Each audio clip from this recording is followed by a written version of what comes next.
Welcome to the Creative Chats podcast with Mike Brennan.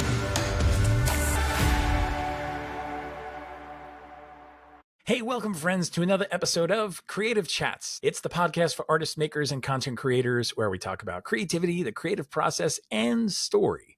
I'm your host, Mike Brennan. You can connect with me over on my website, which is mikebrennan.me. And I would love for you to take advantage of the resources I have there for you as a creative person. And even if you don't think you're, quote, creative, you are. If you make things, if you put things out into the world that didn't exist before, you are a creative person. And I want to help you dive even deeper into that. I want to help you by bringing some community around, by bringing some resources to help you in your process, in your thinking, and to let you know you're not alone. Because so many of the things we encounter as creative people, we think we're the only ones going through these things. But really, there are so many more of us, but a lot of people just don't talk about these things, like imposter syndrome or struggling with time prioritization or not feeling inspired or walking away from your creativity for a long time and trying to figure out, how do I engage with it again? Can I even engage with it again? Well, we talk about these things and more. And if you go to dailycreativehabit.com, it'll bring you directly to a page that's set up that has resources for you. Some of those resources are free, like the free Facebook group. There's a community there who's showing up, asking questions, sharing some work, engaging with the creative process, and knowing that they're not alone. And I would love for you to join us there. There's also the Daily Creative Habit 90-day journal, which is basically a 90-day experience that you do on your own, self-led. But I give you prompts in the beginning of the day, at the end of the day, to basically take your creative project and make sure you're actually taking action on it, so that you're writing your intention. And at the end of the day, you're asking yourself, what did I actually do? Did I follow through on what I said I was going to do? It's a way to track and measure to make sure you're progressing and able to see the progression, because so many times in the creation process, things are so elusive. So it's designed to help you stay on track and to build a habit. That's what this is all about, a daily creative habit. And there are more resources there as well. I would love for you to just swing by there again, dailycreativehabit.com. And I look forward to connecting with you there. Now, for today's episode, man, what a delight. I have Jennifer Brener Seay.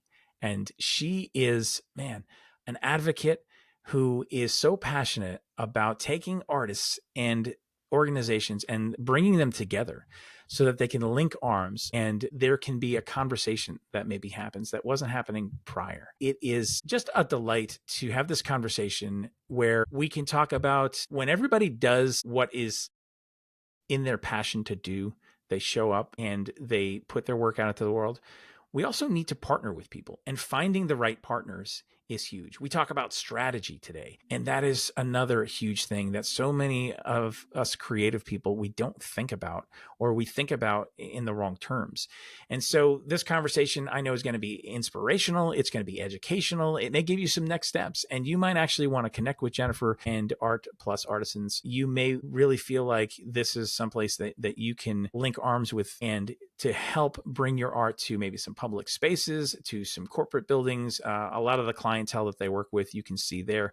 We talk about one example today on the podcast where she highlighted just a success story that's just a feel-good moment. So be ready to be delighted with my conversation. Without further ado, here is my creative chat with Jennifer Brener Seay. Well, Jennifer, welcome to the Creative Chats podcast. Thanks so much for being here today. Mike, I am so excited to talk to you. Thanks for having me. Yes, I love when I get to talk to people who are kind of in the trenches of things, with artists, with just making things happen in a very real and tangible way. And we're going to get into all the nitty gritty of all the stuff, which I'm excited about. I love it. But before we do, so I would love to know, like, when you're at a party, right, you're talking with people and they're like, hey, you're introducing yourself. Like, what is your go-to line of like, here's who I am, here's what I do? In your own words. It's so funny because when you tell people that you're an art consultant, I think it's a natural conversation starter, and they always, that's so interesting. Like, what does that mean? So it is a natural gateway to getting the opportunity to explain a little bit about how I contribute and how Art Plus Artisans contributes to the art scene. But basically, what we do is we work with real estate developers, companies, and their design teams to select, procure, and install artwork that connects to their story and really helps draw in the kind of market that they're trying to attract, whether that's employees or residents or tenants to their space. Understanding their story informs us on what kind of art would be the best fit for their space. And so I explain it to people like that. And Yeah. then it gives them the opportunity, if they're interested in diving in a little bit deeper, what that might look like. Yeah, love that. Love that. So where did your love for art come from? Like, let's trace back to origins, right? Yeah. What did that look like for you? Well, it's really funny because my mom is an art collector and was growing up, and my father was absolutely passionate about Picasso and Chagall and going to the art museum and all of these things. And honestly, my interest did not start until much later in life. I was not an art major in school. I have a sales and marketing background, and my whole business, it's so serendipitous on how it came to be. But I had a friend of mine in Houston, an acquaintance, reach out because she had a gallery that worked with interior designers in Houston, and they were looking for someone to rep them here in town. And so she reached out to me, and I said, well, I don't really have any experience with art. And she said, well, I'm going to teach you all of that. And we just want someone who is going to represent us. And I thought, this sounds like so much fun. I could not believe this was a way that people could make money and earn their living. And I was in my mid-20s, and I thought, let's do it. It sounds awesome.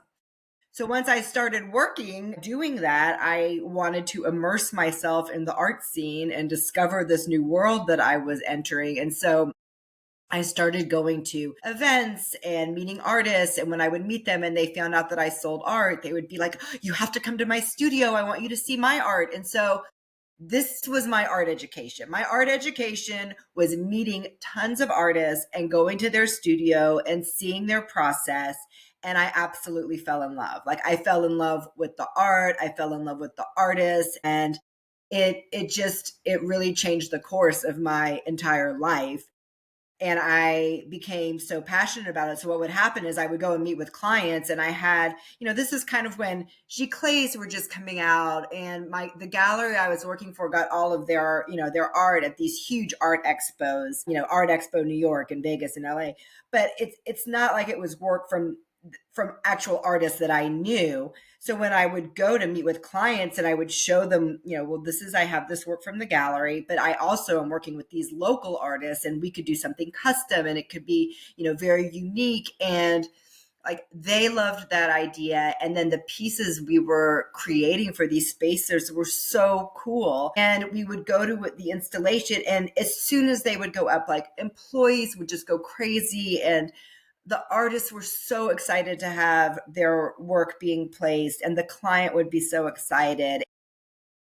I loved it so much. It just felt like a win for everybody.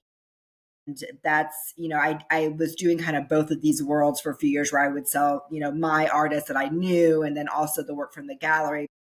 Eventually what I discovered is it was so much more fun to me to sell work by actual artists that were doing something very customized for these clients. And so that's really where I decided to go ahead and start Art Plus Artisans and make that my focus. That's amazing. I love it. Especially the serendipitous moments that you talked about. So many times it takes us paying attention, noticing, and then responding. And taking a risk and just Yes. like going for it. Yes. Yeah. Yes. I love that. Absolutely. And there's probably something in there too, in that, you talked a lot about meeting the artists and going to their spaces, and really it's the practical steps of relationship building that was happening at that level. And then you also have the other side of it, right? So because you're like the matchmaker, right? Like you're needing to speak the language of both parties so that a connection can be made. Was that something that was like intuitive for you, or did you have to like really think about that and go, okay, I need resources to help me give context to this? I honestly think that the relationship part is intuitive for me. That is very much like that fills my joy. It fills my cup and gives me a lot of joy. I love people so much. And there was just this, I saw a need there. Like the art, this was before Instagram. It was, I mean, really before people had their own websites, and artists were just so happy to have someone taking that piece of it off of their plate, because artists just, I mean, for them, there's some that work in both worlds very well, but for the most part, I think that artists just want to be creating and doing their work and have somebody else deal with the marketing part and the Yes. relationship part. And I love that part. I love people. I love talking to people. I love to be helpful. And so it is funny that this like little niche that I carved out for myself ended up pulling in all of these things that I actually really enjoy. And it's interesting too that, my mom was an entrepreneur, my grandmother was a doctor, my great grandmother owned children's clothing store. So I had kind of this long line of female business owners in my family. So it never occurred to me that this was something that I could not do. Like owning a Mm, business just seemed like, well, this is something that lots of people do. So I can yeah. do, it just never occurred to me that I couldn't do it. And then I just fell into this realm where it was really a perfect fit for my love of people. And then just like this exciting world of art that was just so much fun to introduce to people and that brought so much joy to everyone involved. Yeah, yeah. And that's when you know that you're really aligned in what you're doing, because it's the passion, it's the skill set, everything seems to be firing together. And there's a sense of, I would do this even if I didn't get paid for this, right? Yeah. Like I just love this so much. I love people, I love the process, I love making the connections and the outcomes that happen, right? That's totally when you know you're on the right track, and that's what you should be doing with your time and your life here on this planet, right? As you're interacting with artists, I'm sure you come across a lot of artists, and of course people are probably like, oh yes, like please, I would love to partner with you, I would love to you know Yeah. I'm sure there's an overwhelming amount of people who said, and especially because as you described, a lot of artists just want to be kind of in the studio, in the cave, doing the work, and then go like, I don't want to deal with the other stuff. So if you're saying, oh, you can help with that other stuff, yes, even more so. So what is the criteria that is there for working with artists, and how do you work through that?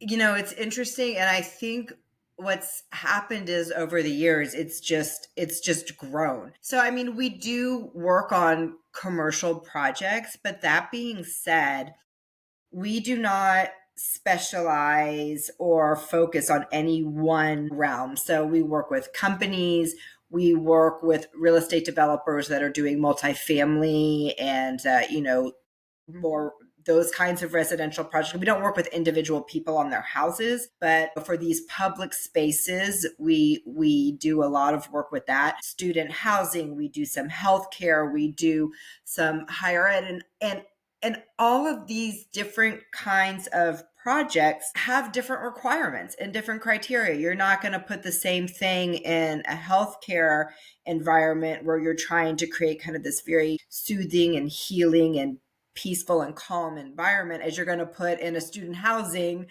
residence, or you want energy and a great uplifting, but it's different. So what that does is open the door for a lot of different kinds of art, and we do everything. It's we're not the ones who are creating those criteria. It's the criteria of our clients.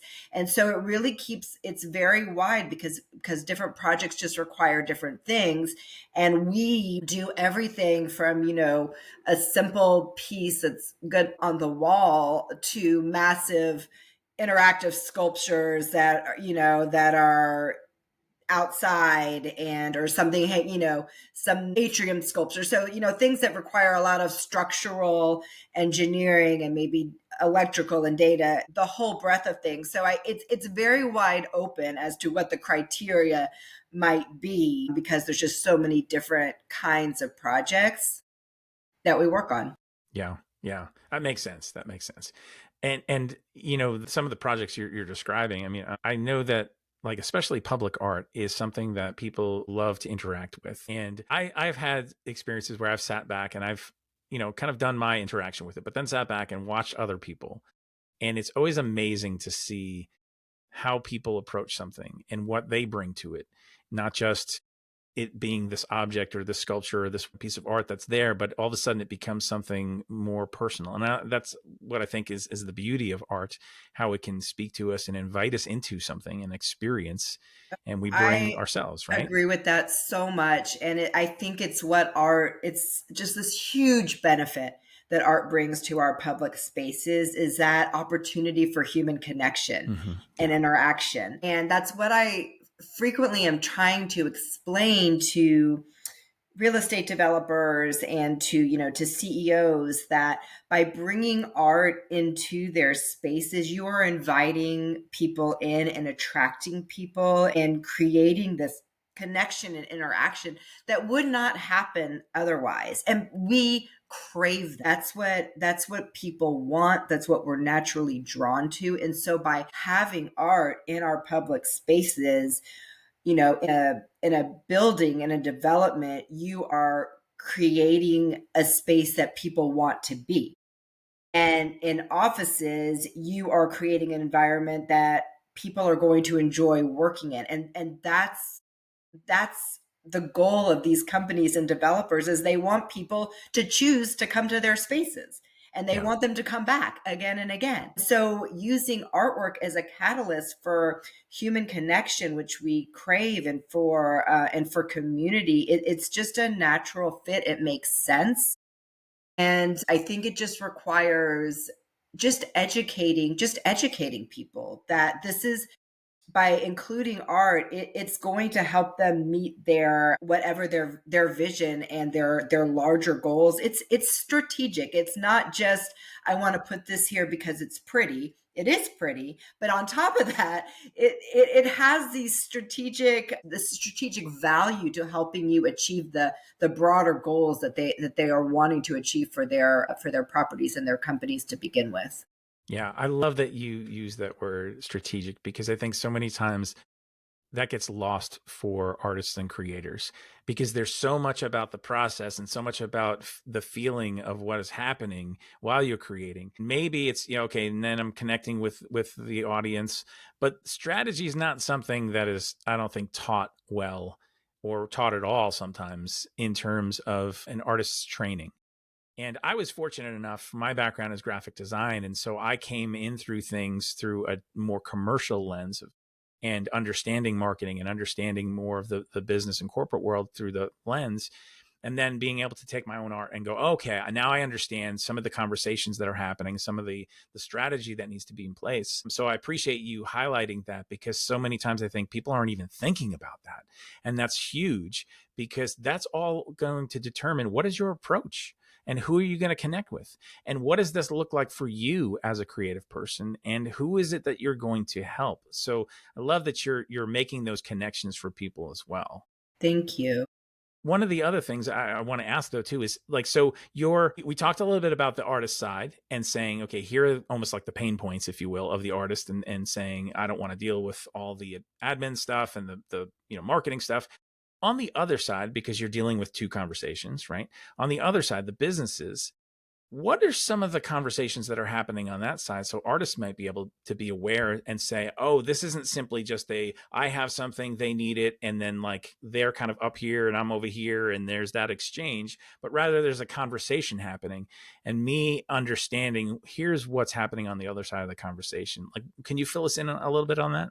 Well, I think again, it's like, what are the goals of the specific projects? And we're trying to extract that information. When we sit down and meet with the client, that's the first thing we're going to dive into with them, is like, what are we trying to accomplish here, big picture, and how can the arts support that? And so when you're looking at development, we do a lot of these the towers, where it's like art in the lobbies and the public spaces, or art on the amenities floors. And I think a lot of that is about attracting a certain kind of tenant, a certain, and establishing a certain kind of vibe in that building.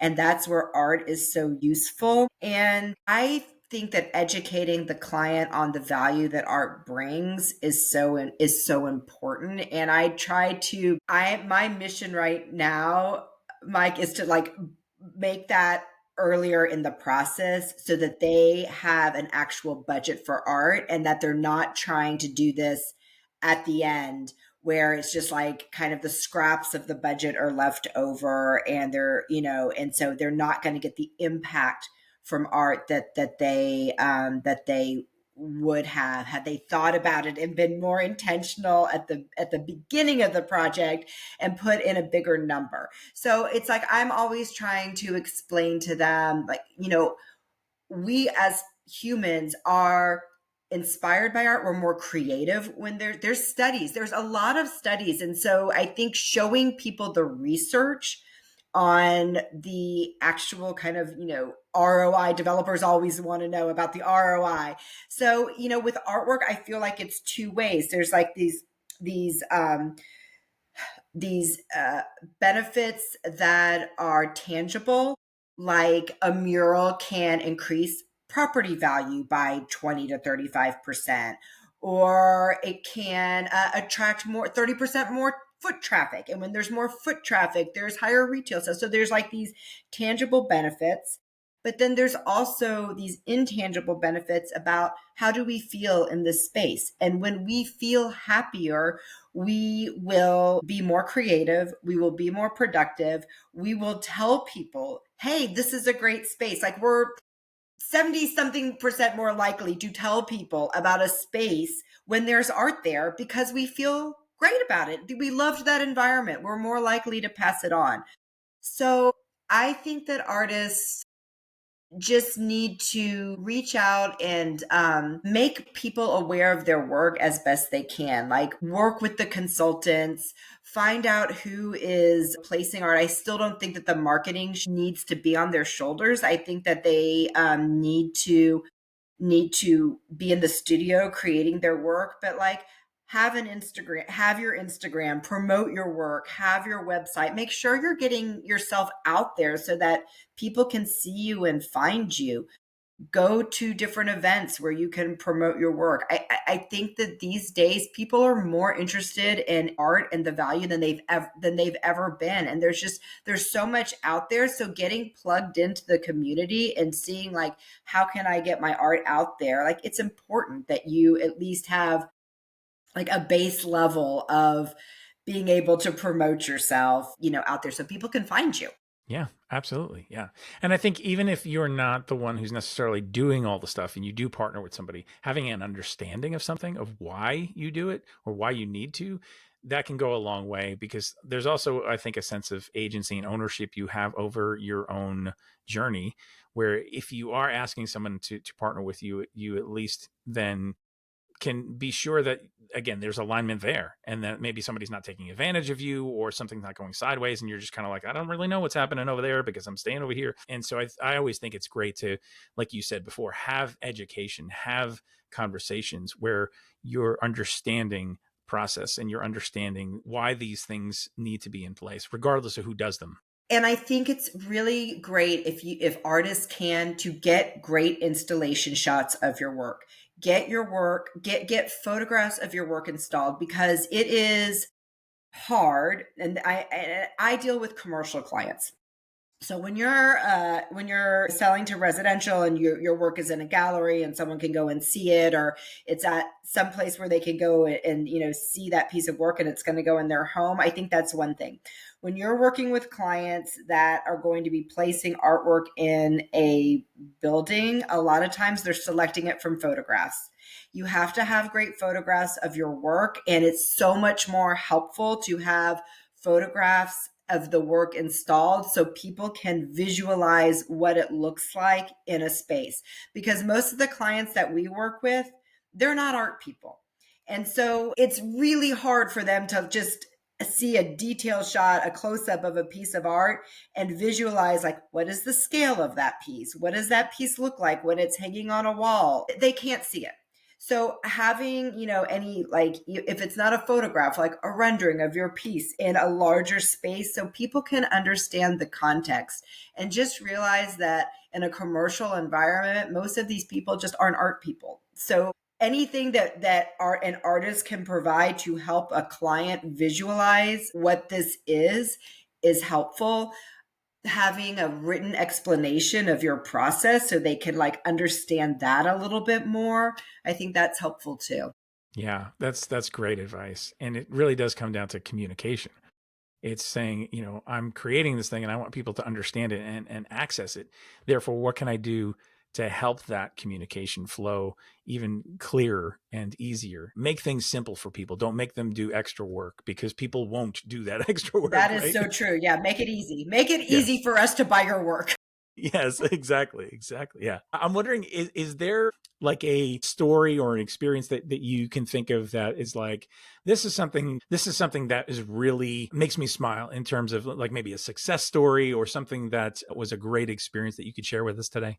Oh gosh, there's been so many, but I'm going to tell you one of my very favorites. And about a year ago, we got contacted by Mr. Doodle, who is, an Yeah. artist. He's based in London, and he was premiering a documentary about his life at South by Southwest last year. And he wanted in coordination with that, to donate a mural to the city of Austin.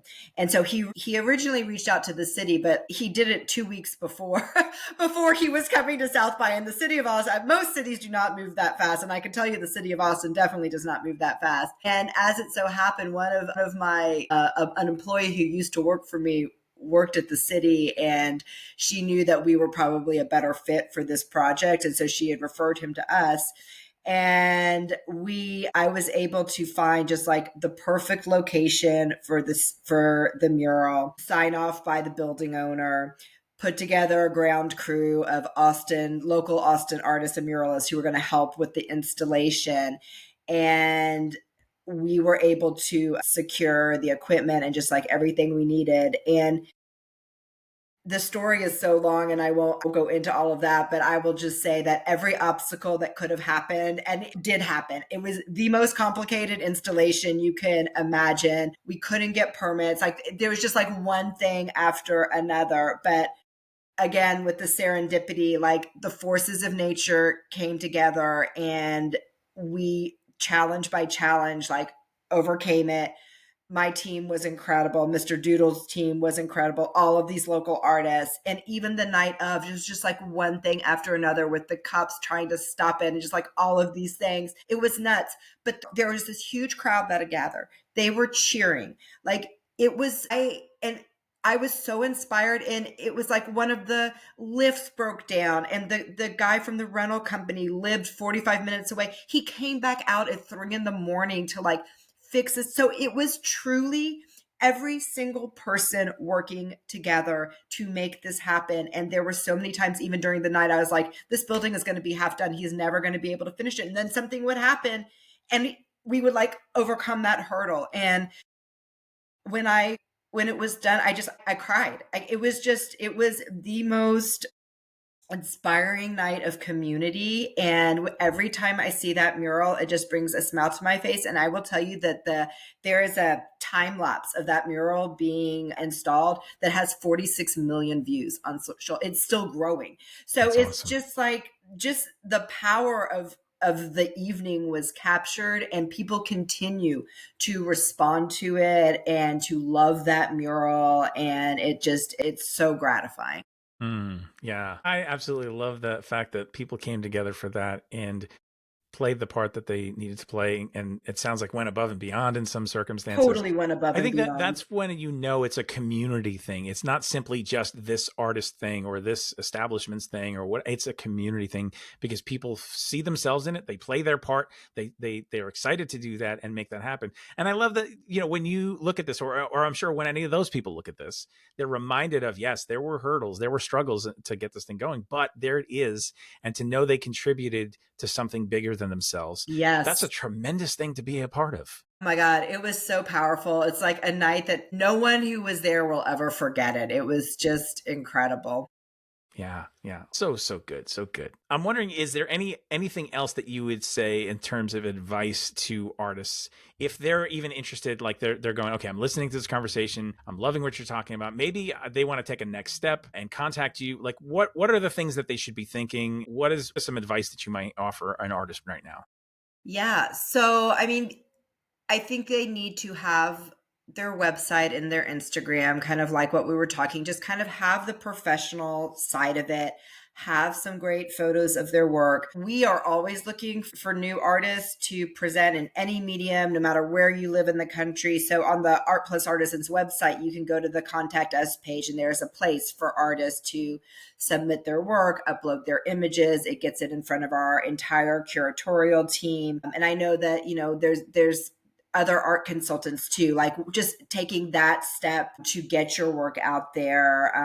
You have to look professional and present yourself as a professional artist that can be relied upon. And just to know that working on commercial projects, there are deadlines that cannot be missed. And so it takes just like a certain level of professionalism, and you are going to need to show whoever's selling your work that you can be relied upon to that whatever was approved, if it's a commission, that is, you are turning in what was agreed upon, and that it is on time, and that it's as it's supposed to be, so that you can start to build that relationship as a trusted partner, because that's what we're looking for. We're looking for trusted partners that we know we can rely on, that if we show a client your work and are commissioning a piece, that we know that you're going to deliver.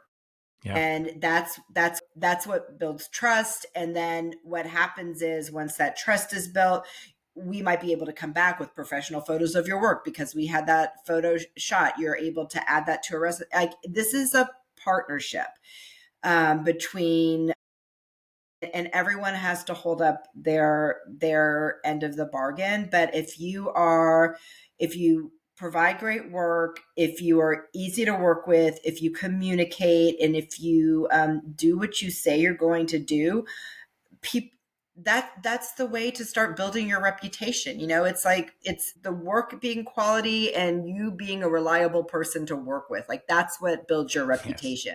So I just think you need to start, one step at a time, and building that reputation for yourself. Yeah, yeah. And I'm going to put my own commentary in parentheses here. No flaky artists, please, No flaky because artist. we have enough of that stigma out there that people are like, I Yes. don't know, No. the artists are weird and wild. And Yeah. you want to make sure that, again, like you said, you can be dependable, you can be responsible. Yes, be creative. Please be creative. Yes. And please do all the things you need to do. But also, those things are not mutually exclusive. Like, invest in yourself enough in that, so that, because why are you going to expect other people to trust you Yeah. if you don't even like trust yourself to show up at certain times or do certain things, and you're kind of like, I don't know, I don't feel like working today, I don't, Yeah. that's not going to cut it. No, you got to be professional, be Yeah. nice, don't be an asshole. Like, just like, Yeah. everybody play nice together. Yeah, Just, simple. that's what makes someone want to work with you again. Yes, Yeah. absolutely. Yeah, yeah. Well, I've loved this conversation. I love the things that you're doing. I love your energy and just your joy, that you're an advocate here as well. And you're educating both sides of the conversation. Thank you so much for that work, because it's important work. Mike, thank you. And It is important. It's it so is. important. I believe in my heart that being able to see art on a daily basis brings joy into our lives. And so, like, that's what fuels me, and that's what fuels my team, is that when we get to work on these projects, you know, we could be impacting a company where 1,000 employees work there every day, and they're coming in that day and they're seeing art, and it's making their day better. And I just think that it has a ripple effect into all of society, into everybody's lives. When we can have more art that we encounter every single day, it just makes everybody feel happier, and that ripples out to the rest of the world. So it's very powerful. It's very inspiring. Yeah, love it. Absolutely love it. And just in closing, lay the link on us again. I'll put that in the show notes, but just as people are listening, just again to reinforce, where can people go? Yeah, absolutely. So for our website, it's artplusartisans.com. And to get in touch with me, I'm very active on LinkedIn, and it's Jennifer Brener Seay, BrenerSeay is how you spell my last name. I love it. And I highly encourage people listening right now, make sure that you go and connect with Jennifer. Make sure you go and follow and look through the procedures and see if this is something that you want to be a part of. Because when I say this all the time, Jennifer, I say, when you create, we all win. Because you win because you're fulfilling your purposes, your creativity for yourself, but then also everybody else who's the recipient of what you do. You may never 1,000%. know. Yeah. And like you said, the ripple effect that goes out, you may never ever know how your work and what's important to you touches the life of somebody else because you were willing to take the chance, the risk to step out and put something out there into the world and put something out, That is Yeah. so beautifully said. It's so true. I see it because I get to be there a lot on installation day. So I see people's reaction, and it's so, they love it. It's so much joy. It inspires conversation. It's so much good. Yes. Love it. Absolutely. Well, thank you again for this time today. You are just a joy, and I wish you all the continued success. And hopefully a whole slew of new artists will come your way as a result of this podcast as well. I love it, Mike. Thank you. It's so nice to see you. And this was so much fun. Thank you for having me. Thank you.